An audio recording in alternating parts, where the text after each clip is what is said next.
Assalamualaikum Bunda. Saya doakan semoga hari ini senantiasa dikarunia kesehatan yang baik, tetap bersyukur dan jangan lupa bahagia. Pada video kali ini saya akan sharingkan bagaimana cara saya mengatur keuangan dengan pendapatan yang tidak tetap.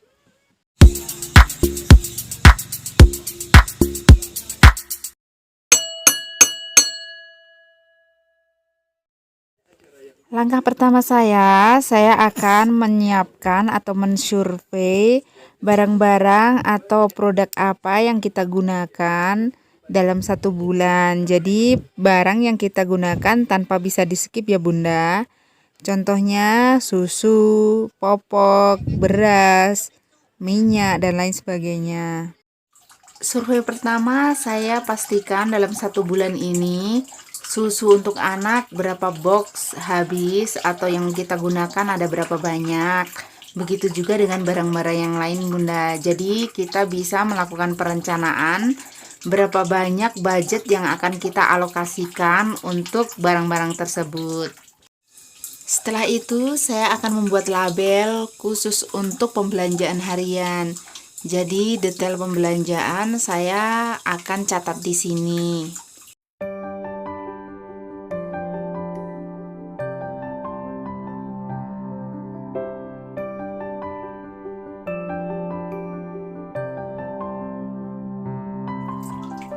Label yang pertama saya kasih nomor, kemudian label kedua tanggal, label ketiga keterangan, kemudian debit, kredit, dan saldo.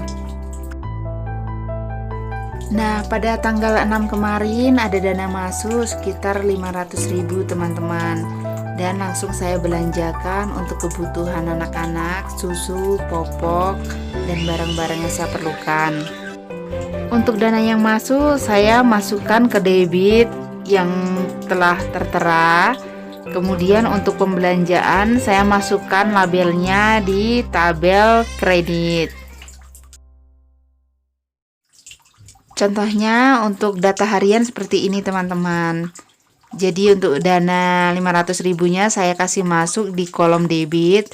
Kemudian pembelanjaan saya masukkan di kolom kredit. Saya totalkan semua, kemudian setelah itu saya jumlahkan untuk saldo yang tersisa. Jadi saya tulis di kolom saldo.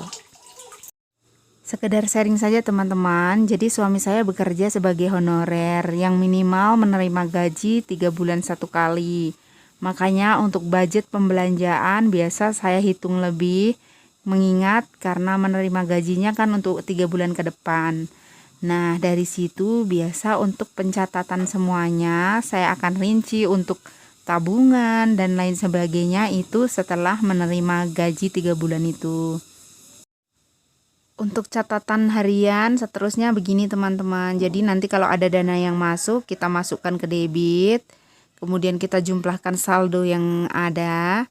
Dan setelah pembelanjaan kita akan masukkan ke kolom kredit. Begini seterusnya.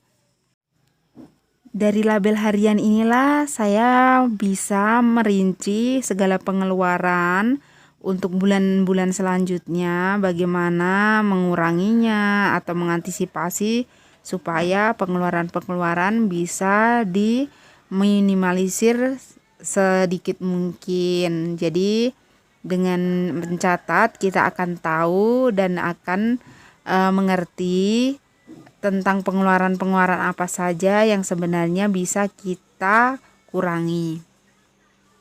Untuk dana yang masuk itu biasa saya dapatkan dari penjualan barang saya.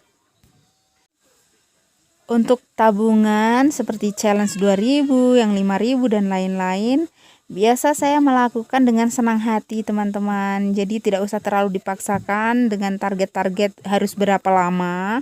Setidaknya kita ada menyisihkan sedikit-dikit. Jadi ada 2000 ya 2000, ada 5000 ya 5000. Jadi tidak usah terlalu memaksa. Berikut saya jelaskan detailnya untuk pembelanjaan bulanan yang pokok. Ini anggaran bulan Juni 2022 yang saya bikin. Jadi untuk pembelanjaan dapur sekitar 800.000, Untuk beras ini biasa satu karung teman-teman, kurang lebih 50 kg. Juga susu ini sekitar 4 box untuk 2 orang balita saya. Ada pempas juga yang ukuran besar.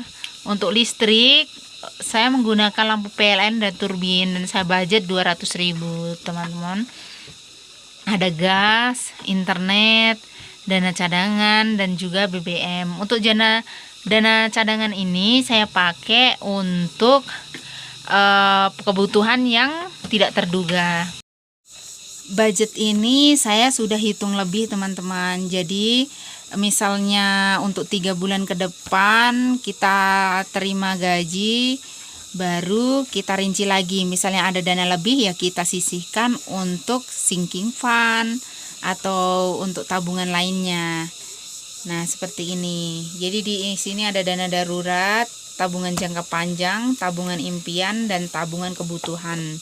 Untuk tabungan kebutuhan ini biasa saya mengumpulkan untuk membeli barang-barang yang memang saya butuhkan. Seperti saat ini saya tidak punya mesin cuci, jadi tidak mau dananya langsung secara cash. Jadi saya ingin mengumpulkan sedikit demi sedikit. Jadi setelah terkumpul baru saya belikan. Dan kebutuhan-kebutuhan lain biasa saya catat di tabungan kebutuhan teman-teman. Jadi tidak mau langsung cash karena akan tampak banyak ya, karena pengeluaran kita untuk anak-anak juga sudah banyak. Jadi untuk tabungan kebutuhan saya mengumpulkannya sedikit demi sedikit. Demikian sharing video dari saya, semoga bermanfaat. Teman-teman tidak perlu mengikuti bagaimana cara saya, tapi setidaknya bisa untuk acuan bagaimana cara pencatatan dan pengalokasian untuk dana-dana yang tidak tetap. Sekian video dari saya. Wassalamualaikum warahmatullahi wabarakatuh. Bye bye.